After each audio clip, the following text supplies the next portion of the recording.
Memasuki arus balik lebaran di kawasan posko jembatan Enim 2 Kota Muara Enim, kondisinya masih terlihat lengah dan lancar. Diprediksi kepadatan lalu lintas akan terjadi 2 hari ke depan.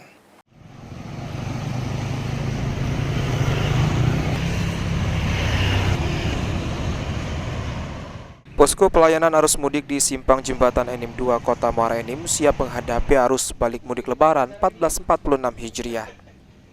Saat ini arus lalu lintas kendaraan masih terlihat lengang. Posko pelayanan Jembatan Enim 2 siap melayani untuk para pemudik yang menggunakan kendaraan pribadi agar bisa beristirahat.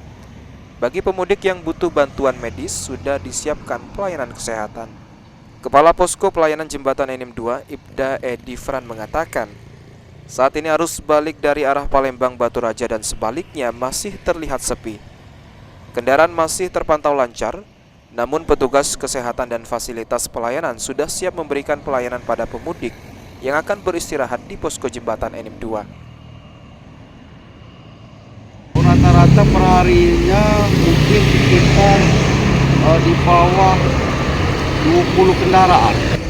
Kemungkinan H+4 Pak, mungkin di hari Sabtu atau Minggu. Diprediksi kepadatan lalu lintas kendaraan akan terjadi pada 2 hari ke depan di hari terakhir libur lebaran.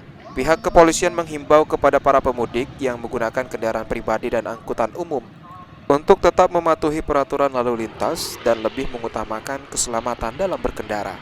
Mardiansyah, PAL TV.